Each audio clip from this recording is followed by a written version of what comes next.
Yes, sir. Magandang gabi, Bombo Kevin. Magandang gabi sa mga listeners ng Bombo Radio Butuan. Oo. So, sir, dito muna tayo sa fuel, ha. Ano yung mga information na nakuha nyo po regarding itong sa fuel from the Middle East na papunta sa ating mga bansa, sir, especially Pilipinas? Mayroon tayo, Bombo Kevin, na authorization mula sa Estados Unidos. Actually, hindi lang naman Pilipinas. Yung Russia kasi under US sanction yan pagdating sa langis kasi dahilan doon sa paglusob niya sa bansang Ukraine. So mayroong authorization hanggang ito mag-expire by April 11 na pwede tayong bumili ng lease. Ngayon, situation is ganito. Nung panahon ni President Duterte, nag-decide siya na bumili ng Russian helicopter. Yung Mi-35 bata kung hindi ako nagkakamali, around 16 units. Ang problema at that time, sinabihan na siya na kapag tinuloy niya yung pagbili o kung bibili siya, ay posible masanction ng ating armed forces under yan sa CAATSA law. Yung CAATSA law, Countering Against America's Adversaries Act, yan ay nagpapahintulot sa US na mag-withhold ng spare parts sa mga kaalyadong bansa na bibili ng armas sa Russia. Nangyari yan sa Turkey. Ang Turkey is a NATO member, sinanksyon siya ng Amerika, siya ay kick out sa F-35 program kasi nga bumili siya ng S-400. So balik tayo doon sa panahon ni former President Duterte, tinuloy niya pa rin yung project. Ang Pilipinas ay nag-down payment ng around 32 million US dollars or katumbas ng 1 billion plus na hindi natin nabawi hanggang ngayon. So, kung matinik itong Philippine government at kung papayag naman yung Russia side, yung deposit natin na 1 billion, posible natin gamitin yun as down payment sa bibilhin nating langis. Pero tayo hanggang April 11. And kasi palala ng palala, sir. Especially dyan sa gas and oil prices, naging problema na siya for hindi lamang siguro sa US kasi nga sabi niya magpapatulong na siya sa mga allied countries nila, even sa inyo dyan, no? Sa Australia parang ayaw niyo siyang suportahan. Hindi naman sa akin namin suportahan, wala kaming maisusuporta. Yun yung katotohanan doon kasi ang Royal Australian Navy, meron lang kaming 3 destroyer na ito ay equipped with the tinatawag na Aegis Combat Management System. Itong Aegis kasi, Bombo Kevin, pwede itong mag-track and engage 100 targets at the same time. Yung nandyan sa Persian Gulf sa ngayon, yung 8 destroyer ng US Navy, equipped din ng Aegis system, yan ay nagkakarga ng 90 missiles. So, i-multiply mo sa 8 destroyers, ganyan karami ang missiles. Ang problema, napakamahal ng missile, napakamura ng drone. So, yun ang problema. Ang nakikita ko dyan, on the way kasi ang USS Tripoli. Itong USS Tripoli, isang amphibious attack ship, na kung saan ito may lulan na 20 na F-35B. Yung USS Lincoln kasi F-35A, magkaiba yon.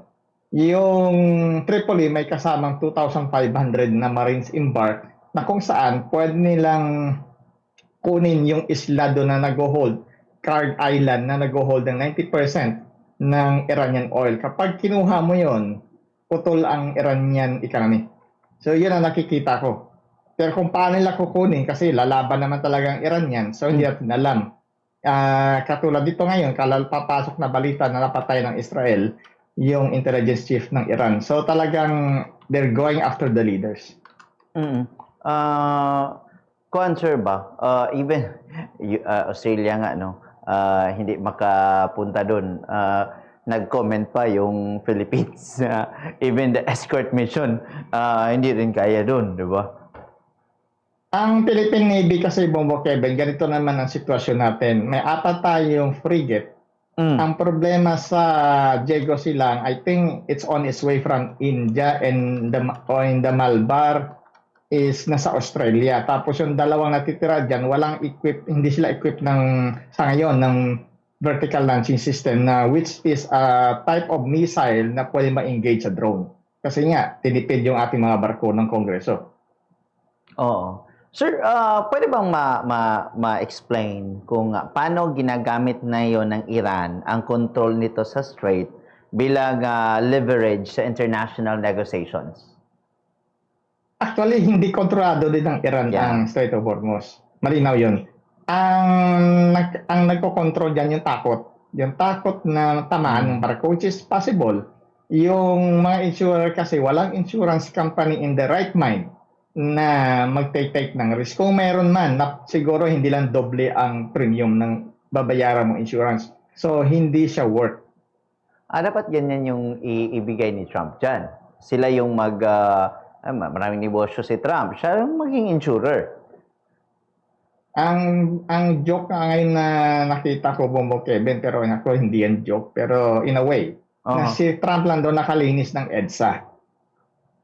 Kasi walang traffic. Dito napansin ko, yung mga gasolinahan, Bombo Kevin, Martes kasi laging puno yan. Medyo mabibilang mo sa daliri yung sasakyan. Kasi nga, yung pagkarga ko ng fuel ko, dati-rati before the war, 70 to 80 Australian dollars. Ngayon, 110 to 120 ang full tank ko. So sa isang buwan, gagastos ako ng mga 120, 130 Australian dollars kung dalawang sasakyan. Typical sa isang family, dalawa. O sa mga tao rito, dalawang sasakyan. That is around mga 10,000 to 12,000 extra. On top of that, ang aming central bank, yung Reserve Bank of Australia, kahapon ay nag-announce ng pagtaas ng aming interest rate. Ang ano niyan, kapag ikaw may home loan, that is additional around on average 90 to 100 Australian dollars, depende sa laki ng loan mo. Kapag ikaw naman ay walang bahay, siyempre ipapasa rin ng landlord mo yung renta. So double whammy kami. So, nakikitang maaring gawin ni Trump militarization sa Strait ba, sir? Posible yan kasi on the way yung Strait of ang USS Tripoli. Ang nabanggit ko kanina ng F-35B at saka F-35A, magkaiba kasi yan, Bombo Kevin. Ito yung karga ng Tripoli is F-35B. Ito yung nakikita nyo sa television na F-35, pero pag lumanding para sa helicopter, vertical. So yung Tripoli kasi pwede siyang lumapit doon sa Strait of Hormuz. Kasi kung in kaso tamaan siya ng missile ng Iran, Tripoli is cheaper. Yun lang yung concept nila doon. Tsaka yung loitering time, ibig sabihin yung paglipad, yung combat radius at saka yung paglipad ng F-35B is mas mahaba. Kasi yung Abraham Lincoln sa ngayon about 500 miles out. Ang Tripoli pwede lang i-possession pagdating niyan around 100 miles lang doon sa Kharg Island. So yan ang isang possible scenario na pwede nilang kunin ang Kharg Island. Kapag nakuha yan ay lalong gugulo ito, hahaba ang gera. Pero sa regional stability, nakikita mo bang maaapektuhan kung tuloy-tuloy ang militarization ng US sa area na yan? Naalala mo ba, Kevin, nung binanggit ko yung pipeline ng Saudi Arabia, yung previous interview, na papuntang Red Sea? Mayroon dyan kasi kung titingnan mo yung mapa sa Gulf of Aden, papasok ka sa Red Sea, pwede kang lumusot sana kung normal cargo yan doon sa Suez Canal going to Europe. Ang problema, itong Suez Canal, hindi kasya ang oil tanker. So, babalik siya doon sa labas ng Gulf of Aden. Kapag ang Houthis sa Yemen ay sumali sa gulo, talagang hindi makakalabas ang langis. 20% of the world's oil. Sa ngayon kasi ang Houthis medyo tahimik . Yeah. Pero, monitoring mo, sir, may mga dumadaan na oil doon? May dumadaan, Bombo Kevin, kasi ang Houthis, meron silang negotiation with the US. Hindi natin alam kung anong nangyari behind the scene. Bakit hindi sila umaatake sa ngayon dyan sa Red Sea? Kasi kinonfirm din nung ating mga Filipinos from Saudi Arabia na yun ang ginagawa nila sa ngayon para makatulong sa ekonomiya ng ibang mga bansa. Even sa kanilang ekonomiya. Yung 1.5 million barrels of oil is just a drop in the ocean kasi under normal days, 20 million barrels of oil ang dumadaan sa Strait of Hormuz.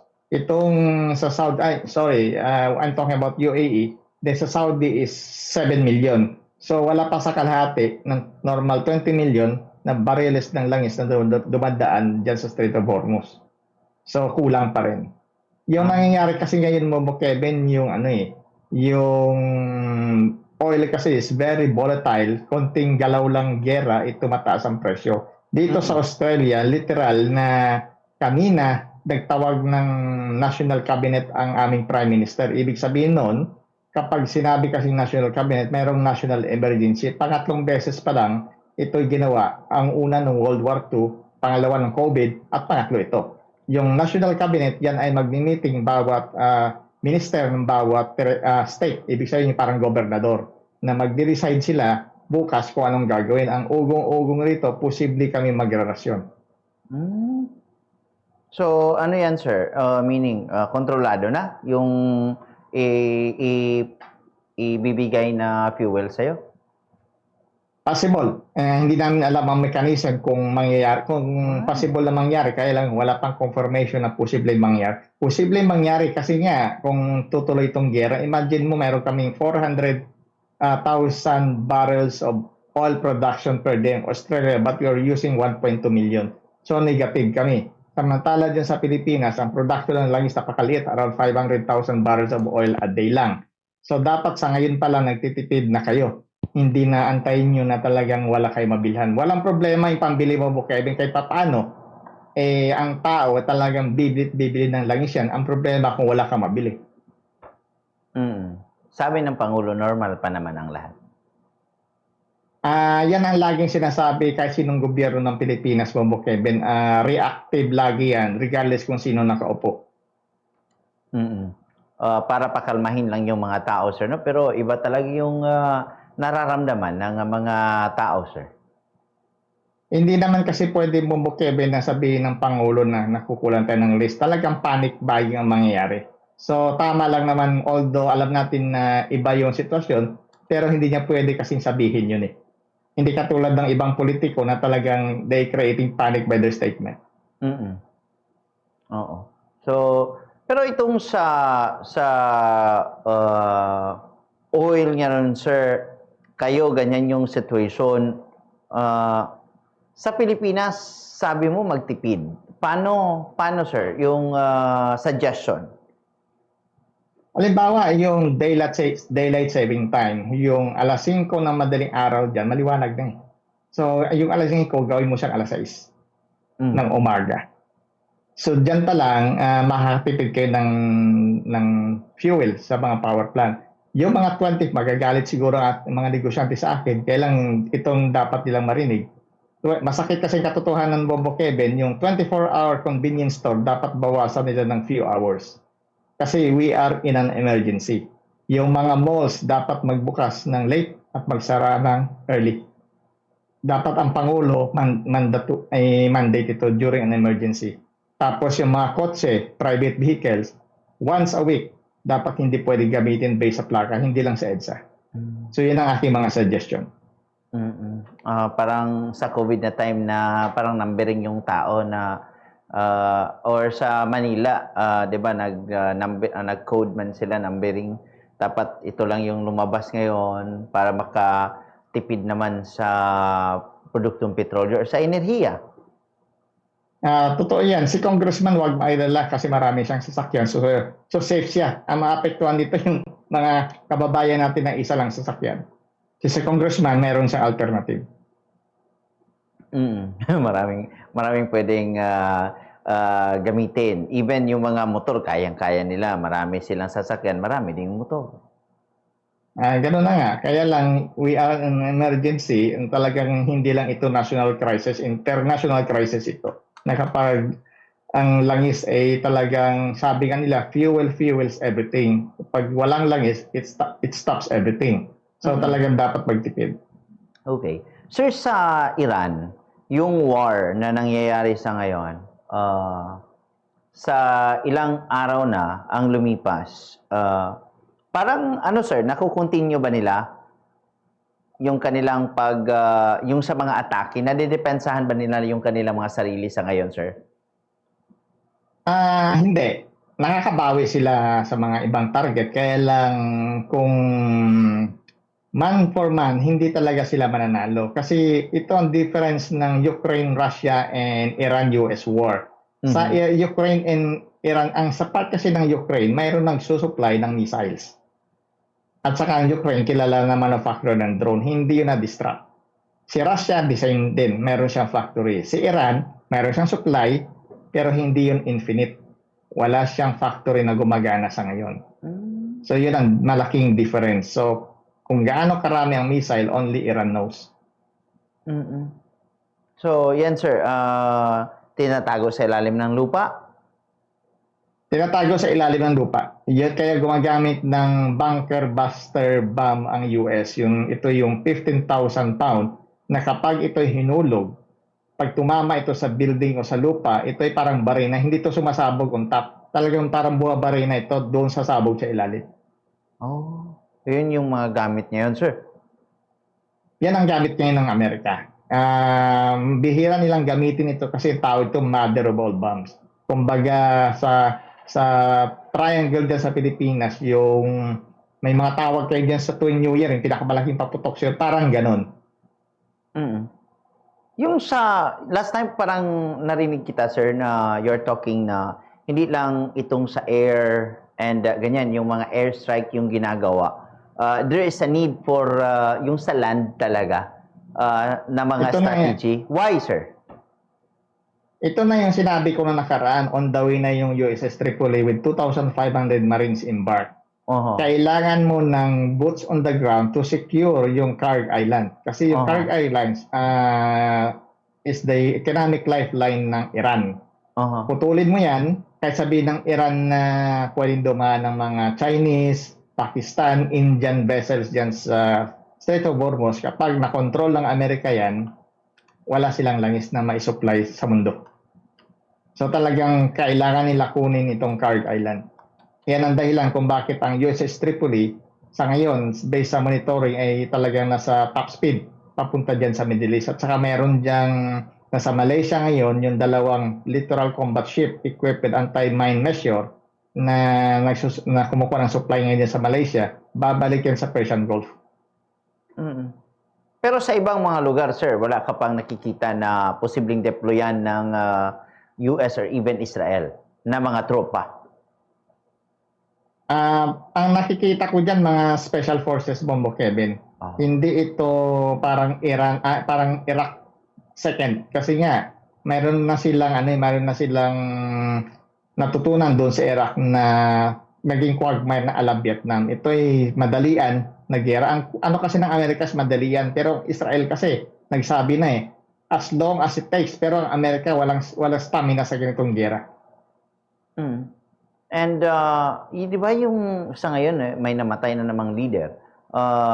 Parang targeted strategy, targeted ano yan sir? Yung ginagawa nila sa mga leader? Ang concept kasi ng Israel, Bombo Kevin, is go after the head of the snake. Ika nga. So, ang Israel, kilala yung sa targeted assassination. Kung matandaan mo nung 1960s na kung saan ang isang kilalang Nazi leader ng World War II, talagang for 20 years, pinanap nila at nahanap niya. Tapos nung pinatay yung mga Israeli atlet noong 1972, lahat ng tumali doon sa pagpatay mula 1972 hanggang 1986, hinanap din nila at pinagpapatay. So ang concept ng Israeli defense, as long as it takes, hahanapin namin kayo. Pero is it true sir na kung yan targetin nila yung mga importanteng tao, leader, commander, figurehead, may disruption na mangyayari sa kanilang kalaban? Posible, kasama ito sa psychological warfare. Halimbawa, Okay. yung leader dati napatay, itong anak allegedly injured. So kung mamatay itong anak, yung susunod na leader at yung pangatlo, pang-apat, siguro mag-isip na. Kasi sila yung susunod Kasi ilang araw lang silang tumatagal. I give credit din sa Israel na talagang no other military in the world can do this. Sila lang. Pero tingin mo wala pang confusion ang chain of command ng Iran ngayon? Ang problema kasi sa Iran, Bubukebe, dalawang structure ng kailang military. Mayroong regular Iranian army at saka yung Islamic Republican Guard. Oo. Parallel yun. Yung Islamic Republican Guard was established after the 1979 coup na kung saan it assured the survival of the cleric. So, check and balance. So, kailan mo matumba itong leadership ng IRC bago mo mapasunod itong army. Parang kung ano, yung ahas putulan mo ng ulo. Although may ahas na naman na ilalagay nila dyan, we're not sure kung kaya ba nila yung maging atake. Ang isa pang problema dyan, Bobo Kevin, behind the scene, ang China and Russia are helping the Iranians technically. Kasi yung GPS, yung Global Positioning System, alam ng lahat ang GPS. Pero kukunti nakakaalam ng tinatawag na BeiDou at saka GLONASS. Ito ay Russian navigational system na pwede magbigay ng coordinates. Kasi ang GPS pwede i-manipulate ng Amerika during a war. Ano? Pero paano nila? Pero yan sir, air and naval yung ginagawa sa ngayon, ha? Air and naval na attack. Yes, pero behind the scenes, sigurado ako mayroong special forces, halimbawa mga Green Beret or Delta Force, dyan sa likod, pati mga Mossad operative inside Iran. Pero siyempre, hindi naman nila pwedeng i-publish yan o i-broadcast. Para yung nangyari sa Venezuela na may mga tao na nakapasok, and by the time nga natumbok nilang yung area, they pursue to the president. Ang pinagkaiba kasi ng Venezuela at saka Iran, Bombo Kevin, Iran prepared this for the last 40 years. Alam nila eh. Ang hindi na-anticipate ng US, yung drone warfare. Yung sa Iraq kasi hindi rin na-anticipate yung IED. So sa Iraq, it was IED, ngayon ang drone. Ito ang problema ng Amerika. Pero sir, iklaro natin, no? Yung mga nagsilabasan ng mga information year, kung hindi ko nagkakamali, 2008, even yung si Clinton, target talaga ng US na yung power ng Iran ay hindi na lumaki pa, sir. Hindi lang si Trump pala ang may plano ng ganito. There's no love lost between the US and Iran. Noong 1979, na kung saan hinostage ng Iranian revolutionaries ang US Embassy, which is a no-no under diplomatic protocol for 444 days. Ang nakaupong presidente noon was a Democrat president, President Carter. So, talagang regardless kung sino ang nakaupong administrasyon, talagang galit sila sa Iran sa nangyari. Tapos yung 1983, it was under Reagan na kung saan doon sa Beirut, 200 plus US Marines ang napatay sa isang car bomb, ang may pakana rin noon ng Iran. So talagang malaki ang utang ng Iran sa mata ng Amerika. Although Amerika may pakana rin ito sa pagtanggal ng Prime Minister noong 1953 na kung saan yung Prime Minister ng Iran at that time, ang ginawa niya, nationalize yung Iranian oil industry kasi sabi niya, 85% ng revenue ng oil ng Iran at that time goes back to the UK. Ang UK naman, sinabi sa Amerikano, itong Prime Minister ng Iran at that time was pro-communist. So, may kasalanan silang lahat. Na-monitor kong ganun, even Democratic, even Republicans, ay ayaw nila talagang may umibabaw sa kanila. Dapat you should be below them talaga parate. Yung tinatawag na petrodollars, Bombo Kevin, kung maalala mo, when Gaddafi tried to sell Libya's oil, tapos euro ang bayad, tanggal siya. Actually, pinatay. Si Saddam Hussein, ganun din. It's all about oil and the strength of the US dollar. Si Venezuela, ganun din, nung gusto niyang Chinese yuan. So si Iran, gusto rin Chinese yuan sa euro. Kasi ang problema, kapag tinanggal mo kasi ang US dollar sa equation, the US economy will collapse. So kapag ang demand ng US dollar mataas, yung economy nila stable. So ganun lang yon. Back in the 1930s, ang US naman, ang daming intervention sa South America, sa Central America. Yan ang tinatawag na Banana War. Yung UFC na company, it was responsible of changing a government in Guatemala dahil lang sa banana. So ganun ang polisiya ng Amerika. Pero back in the history, meron na talaga yan, sir, no?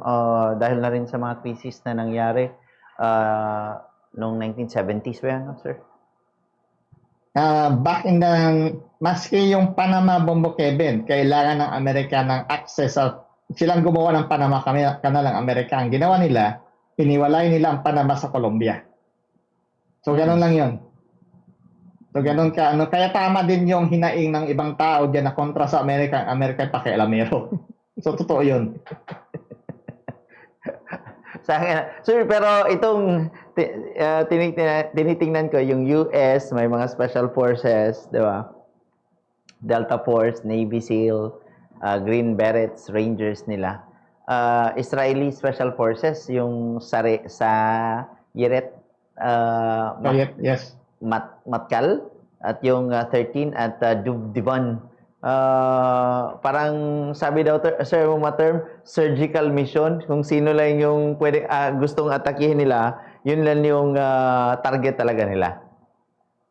Going back again to history, noong 1970s, nakalimutan ang exact year, may isang Air France yata yun, hinijack ng German terrorist na sympathetic with Palestinian. Dinala ito initially sa, I think that was Libya, then eventually sa Uganda. Karamihan ng sakay nun was Israeli. Ang ginawa ng Israel, from Israel to Uganda, yung leader ng mission na yun was the brother of the current Israeli Prime Minister Netanyahu, Colonel Netanyahu. He was the only casualty.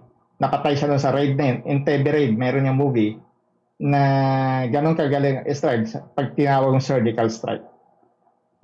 Na-rescue nila yung mga hostages as far as Uganda. So sabi ko nga kanina, no matter where we are in the world, haharapin ka nila. Ay, parang yung terrain kasi daw ng Iran is hindi masyadong comfortable for the itong sa ground sir ba na attack. So mas 'di ba 4 times bigger pa siya sa Iraq. So yung logistics, yung mobilization parang gagasto ng malaki yung US to invade or occupy yung Iran sa kanilang mga current forces na gagamitin. So itong sa mga kuwan lang siguro, targeted na lang talaga. Mas maganda yung ginagawa na ganyan. Ang bulubundukin na may isa pa silang alay dyan, Bobo Kevin, ang tinatawag na Kurds. Itong Kurds, ito ay mga tao na ethnic group, numbering around 40 million around the world. Oh. Mayroong Kurds na Iranian, mayroong Kurds na Turkish, mayroong Kurds na Iraqi. So, mayroong Kurds na Syrian. Napaligiran sila. Yung kanilang ancient nation ay kinain ng mga dahilan sa British at the time na pinaghati-hati mga bansa. So, nawala sila sa mapa. Pero ethnically, nandyan sila. Ito ang sa northern Iraq sa ngayon, ito yung Kurdistan na tinatawag. Nung gera sa Syria, after silang ginamit ni President Trump, sila itinraidor, sila nilaglag. Oh. So medyo hesitant sila ngayon na sumali dyan sa gera sa Iran. Kaya lang, ang Iranian Kurds ay talagang atat na bawiin yung kanilang homeland. Kasi nga, sa ilalim ng Ayatollah, sila ay inapi. Pero itong sa mga problemang ganito sa ngayon, sir, much better ba na dumistansya na lang ang Pilipinas, sir? Hindi tayo pwedeng dumistansya, Bombo Kevin. Karamihan ng tao sa Pilipinas may nakakalimutan ng isang kapirasong papel dyan that protects DBRT Sierra Madre, yung ating Mutual Defense Treaty with the US. So hanggat hindi yan pinupunit ng Senado, yan ay valid. Ibig sabihin, kapag ang Amerika humingi ng tulong, obligado tayong tumulong. Regardless. Siyempre, ang Amerika hindi naman magdidemand yan ipadala mo yung 4 na pikapirasong frigate sa Middle East kasi alam naman ng Amerika ating capability. Posible na ang tulong natin access. Halimbawa, refueling stock papuntang Middle East. Pero ang totoo ngayon, sir, the term na ginamit ni Trump na Iran war will be over pretty quickly. Parang hindi naging quick, sir, narinig ko na yan dati, Bombo Kevin, noong 2003. Naalala mo si President George Bush Jr. Siya ay lumanding pa sa isang aircraft carrier mayroon pang karaturado na panalo daw. Pero the war dragged on for several years. So, hindi ito bago. Sir, last na to, sir. Australia, sa Australia, yung 5 mga members ng Iranian na women's football team nag-grant sa inyo ng humanitarian visa po daw, sir? Anib initially yung Momo Kevin, bali yung after nag-grant, yung isa ay tumiwalag. Ibig sabihin nagbagong isip. Siguro sa presyo ng naisip niya yung family niya magiging pipick upin ng intelligence services ng Iran doon sa Iran. Tapos nung nilipat sila ng safe house, yung dalawa tumiwalag din. So hindi mo rin sila masisi on their part kasi nga yung may naiwan silang pamilya doon. Ang Australia offered them safety. So, may mga kuan daw? May mga criticism na natanggap, sir? Posible kasi nga ang Iranian regime talagang yung kanilang intellect ang galamay nila pwedeng gumapang anywhere in the world kasi hindi mo alam eh. Kasi nga may mga sympathetic din na although nandito sila sa Australia, hindi mo makaila na mayroon ding ibang tao na sympathetic pa rin sa regime. Katulad yan ng Chinese government. May mga Chinese Australian na dito na nanirahan, dito pinanganak, pero ang sympathy ng iba dyan nasa China pa rin. Bitaw kasi So the same thing. Parang ginamitan sila ng term kasi na wartime traitors. Kawawa naman, no? Ganun na nga, Bobo Kevin. Kaya lang, kung sa case, halimbawa, kung ikaw bigyan ka ng humanitarian visa ng Australia, pero yung iyong pamilya na iwan sa Pilipinas, anong iisipin mo? So, posible na na-pressure sila. Sige. Sir Denmark Swedish, sir. Daghan kayong salamat, sir. Maraming salamat, sir. Magandang gabi sa inyo, sir. Magandang gabi. Si Mr. Denmark Swede, mga kabombo, sa baga